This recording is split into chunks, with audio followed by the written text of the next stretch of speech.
एक दीर्घ श्वास घ्या आणि तो सावकाश सोडून द्या.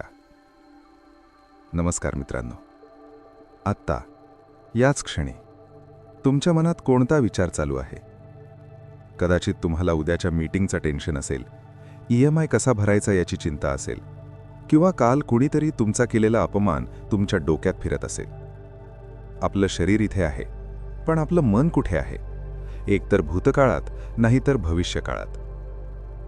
आज आपण 21व्या शतकात जगतोय. तंत्रज्ञानाने वेग घेतलाय, पण आपण आतून कमालीचे थकलो आहोत. डिप्रेशन, अँक्झायटी, ओव्हर थिंकिंग हे शब्द आता आपल्या रोजच्या जगण्याचा भाग झालेत. पण काय होईल जर मी तुम्हाला सांगितलं की तुमच्या सगळ्या दुःखांचं, भीतीचं आणि ताणतणावाचं मूळ तुम्ही ज्या पद्धतीने वेळेचा विचार करता त्यात दडलंय?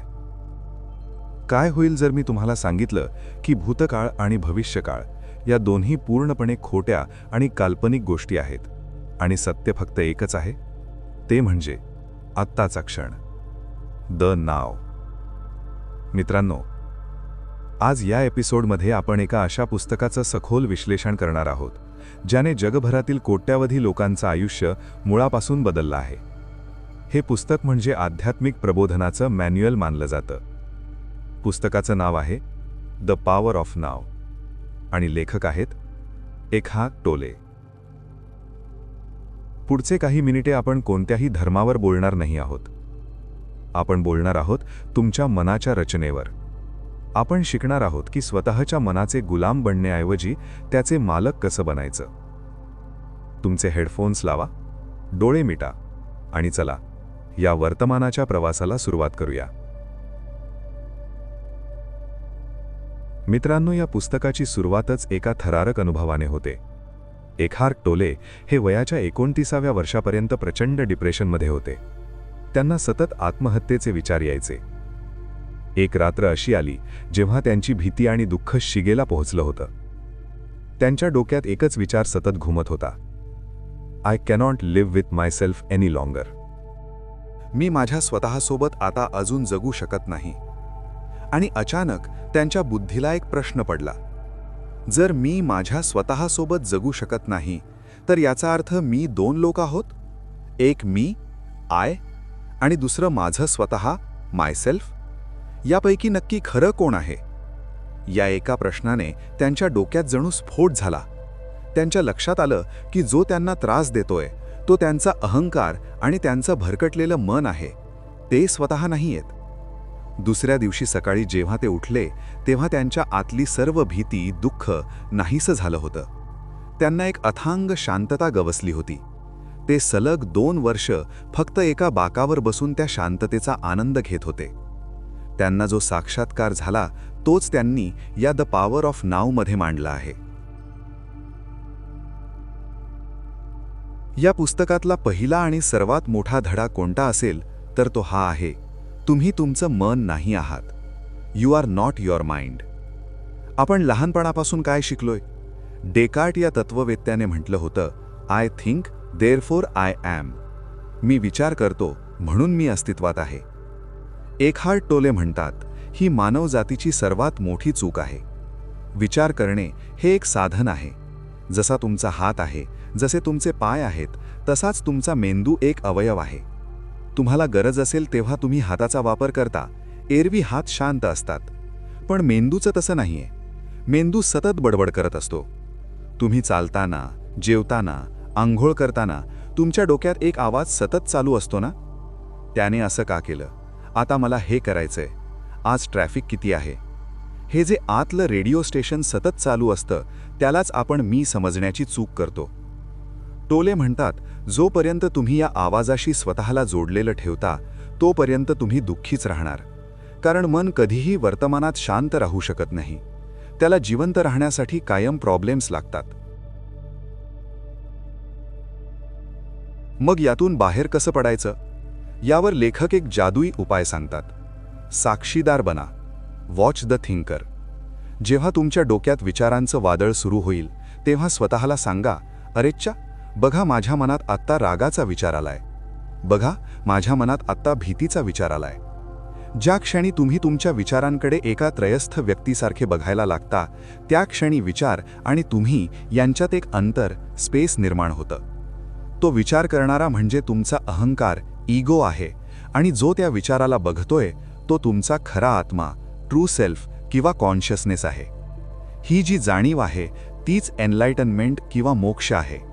ही जाणीव तुम्हाला हिमालयात जाऊन मिळणार नाही, ती आत्ता तुम्ही गाडी चालवताना किंवा स्वयंपाक करताना सुद्धा मिळू शकते. फक्त स्वतःच्या विचारांचे निरीक्षक बना. आता आपण या पुस्तकाच्या अत्यंत क्रांतिकारी भागाकडे वळत आहोत.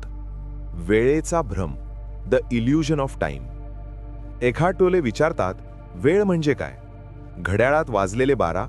नाही, ती क्लॉक टाइम आहे, जी आपल्याला ट्रेन पकडायला किंवा ऑफिसला जायला लागते. ती आवश्यक आहे.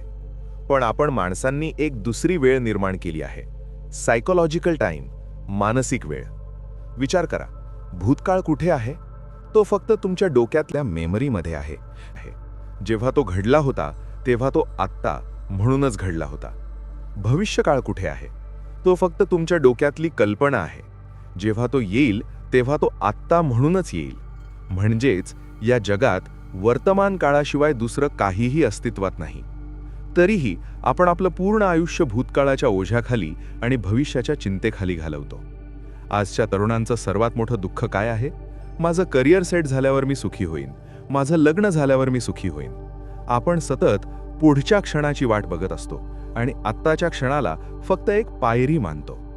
टोले म्हणतात, वर्तमानाशी मैत्री करा, make friends with the present moment. हा क्षण जसा आहे तसा त्याचा स्वीकार करा. जर तो क्षण तुम्हाला आवडत नसेल तर तुमच्याकडे 3च पर्याय आहेत. 1, त्यातून बाहेर पडा. 2, तो क्षण बदला. किंवा 3, त्याचा पूर्णपणे स्वीकार करा. या 3 व्यतिरिक्त तुम्ही जे काही करता, जसे की तक्रार करणे, चिडचिड करणे, तो फक्त आजार आहे. यानंतर लेखक एका अत्यंत भयानक पण सत्य संकल्पनेवर बोलतात. ती म्हणजे द पेन बॉडी, दुःखाचे शरीर. आपण सगळे लहानपणापासून अनेक दुःख, अपमान आणि ट्रॉमा सहन करत आलेलो असतो. या सर्व साचलेल्या दुःखाचा आपल्या आत एक राक्षस तयार होतो. त्याला टोले पेन बॉडी म्हणतात. या राक्षसाला जिवंत राहण्यासाठी दुःखाचं खाद्य लागतं. तुम्ही कधी पाहिलंय? सगळं छान चालू असतं आणि अचानक तुम्हाला जुनी भांडणं उकरून काढावीशी वाटतात. अचानक तुम्हाला उदास वाटतं. तुम्ही विनाकारण जोडीदाराशी भांडता. का? कारण तुमची पेन बॉडी जागी झालीये आणि तिला अन्न हवंय. जेव्हा तुम्हाला असा राग किंवा दुःख येईल तेव्हा ओळखा की माझी पेन बॉडी जागी झालीये. तिला दाबू नका, फक्त तिच्याकडे बघा. तुमच्या प्रकाशात म्हणजे अवेअरनेसमध्ये ती आपोआप वितळून जाईल. आता आपण पॉवर ऑफ नाऊचा वापर आपल्या रोजच्या जीवनात आणि नातेसंबंधात म्हणजेच रिलेशनशिप्समध्ये कसा करायचा ते पाहूया. आज आपले नातेसंबंध इतके नाजूक का झालेत? ब्रेकअप्स आणि डिवोर्स का वाढलेत? कारण आपण प्रेमात पडत नाही, आपण दुसऱ्या व्यक्तीमध्ये आपल्या अपूर्ण गरजा शोधत असतो. आपला अहंकार दुसऱ्या व्यक्तीला वापरून स्वतःला पूर्ण करू पाहतो. जेव्हा 2 लोक एकमेकांशी बोलत असतात तेव्हा प्रत्यक्षात 2 लोक बोलत नसतात. त्यांचे 2 अहंकार आणि 2 पेन बॉडीज एकमेकांशी लढत असतात. नवरा बायकोला भूतकाळातील चुकांची आठवण करून देतो. बायको नवऱ्याला भविष्याची भीती दाखवते. वर्तमान तिथे नसतोच. टोले म्हणतात, खऱ्या प्रेमाची सुरुवात वर्तमानात होते. जेव्हा तुमचा जोडीदार तुमच्याशी बोलत असेल तेव्हा तुमचं मन बंद करा. तुमची उत्तरं तयार ठेवू नका. फक्त पूर्ण अस्तित्वाने त्यांचं ऐका. ज्या क्षणी तुम्ही तुमच्या नात्यातून वेळ काढून टाकता त्या क्षणी फक्त शुद्ध प्रेम उरतं. याच भागात लेखक थांबण्याच्या कलेवर खूप सुंदर भाष्य करतात. आपण सगळेच वेटिंग करत असतो. ट्रॅफिक सिग्नलवर वेटिंग, डॉक्टरच्या क्लिनिकमध्ये वेटिंग, बँकेच्या रांगेत वेटिंग. वेटिंग करताना आपल्याला प्रचंड चिडचिड होते. आपण फोन काढतो आणि स्क्रोल करत बसतो. टोले म्हणतात, वेटिंग हा तुमच्यासाठी एक आध्यात्मिक सराव असू शकतो. जेव्हा तुम्ही ट्रॅफिकमध्ये अडकता तेव्हा चिडचिड करण्याऐवजी तो गॅप एन्जॉय करा. स्टिअरिंग व्हीलवर हात ठेवा. स्वतःचा श्वास आत बाहेर जाताना अनुभवा. आजूबाजूच्या गाड्यांचे आवाज ऐका, पण त्यांना जज करू नका. तो 5 मिनिटांचा सिग्नल तुम्हाला दिवसातली सर्वात मोठी मनःशांती देऊन जाईल. आध्यात्म म्हणजे डोळे मिटून हिमालयात बसणे नाही. आध्यात्म म्हणजे ट्रॅफिक सिग्नलवर चिडचिड न करता वर्तमानात उपस्थित राहणे. मित्रांनो, आपण काही मिनिटांच्या या प्रवासाच्या अंतिम आणि सर्वात महत्त्वाच्या शिखरावर पोहोचलो आहोत. या पुस्तकाचं अंतिम सत्य आहे समर्पण, सरेंडर. सरेंडर या शब्दाचा अर्थ आपण अनेकदा चुकीचा घेतो. आपल्याला वाटतं सरेंडर म्हणजे हार मानणे, गिव्हिंग अप. पण एकार्ट टोले म्हणतात, surrender is not weakness, it is true strength. समर्पण म्हणजे काय?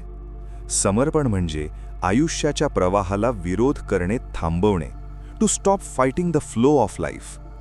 तुमच्या आयुष्यात एखादी मोठी समस्या येते, तुमची नोकरी जाते किंवा एखादा आजार येतो. तुमचं मन ओरडतं, माझ्यासोबतच असं का, हे चुकीचं आहे.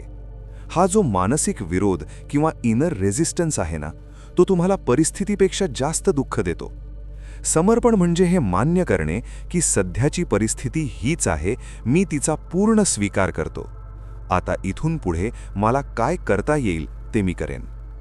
ज्या क्षणी तुम्ही वर्तमान काळाला शरण जाता, त्या क्षणी तुमच्या डोक्यावरचं 1000 किलोचं ओझं खाली पडतं. तुमची कृती ही रागातून किंवा भीतीतून येत नाही, ती कृती शांततेतून येते. आणि शांततेतून केलेली कृती नेहमीच अचूक असते. मित्रांनो, आपण आज 21व्या शतकात आहोत. आपल्याकडे वेळ कमी आहे, पण आयुष्य खूप मोठं आहे. एकार्ट टोले यांचं द पॉवर ऑफ नाव हे पुस्तक फक्त वाचण्यासाठी नाही आहे, ते अनुभवण्यासाठी आहे. रोज सकाळी उठल्यावर स्वतःला सांगा, माझं जीवन हे कालच्या चुकांमध्ये नाही आणि उद्याच्या चिंतेत नाही. माझं जीवन फक्त या एका श्वासामध्ये आहे, या आत्ताच्या क्षणामध्ये आहे. तुम्ही रस्त्याने चालताना झाडाच्या पानांचा हिरवा रंग बघा, वाऱ्याचा स्पर्श अनुभवा. तुमचं मन जेव्हा जेव्हा भूतकाळाच्या किंवा भविष्याच्या अंधारात जायचा प्रयत्न करेल, तेव्हा त्याला प्रेमाने ओढून आणा आणि सांगा, मी आत्ता इथे आहे. तुम्ही तुमचा अतिशय मौल्यवान वेळ आम्हाला दिलात, त्याबद्दल मी तुमचा अत्यंत आभारी आहे. हे पुस्तक तुम्हाला एका नवीन जागृती किंवा अवेकनिंगकडे घेऊन जाईल. जर तुम्हाला ओव्हर थिंकिंगचा आणि अँक्झायटीचा त्रास होत असेल, तर हे पुस्तक तुमचं आयुष्य वाचवू शकतं. हे पुस्तक नक्की वाचा. जर तुम्ही हे पुस्तक अजून वाचले नसेल, तर याची लिंक मी खाली डिस्क्रिप्शनमध्ये आणि कॉमेंट सेक्शनमध्ये पिन केली आहे. त्यावर क्लिक करून तुम्ही हे अप्रतिम पुस्तक आजच घर बसल्या मागवू शकता. हा एपिसोड तुम्हाला कसा वाटला? वर्तमानाची शक्ती तुम्हाला समजली का?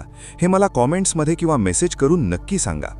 आणि हो, हा एपिसोड तुमच्या मित्रपरिवारापर्यंत आणि आजच्या पिढीपर्यंत नक्की पोहोचवा, कारण त्यांना वर्तमानात जगण्याची सर्वात जास्त गरज आहे. तोपर्यंत स्वतःच्या विचारांचे मालक बना, जुन्या दुःखाचं ओझं खाली ठेवा आणि या आत्ताच्या क्षणाला भरभरून जगा आणि नेहमी आनंदी रहा. धन्यवाद.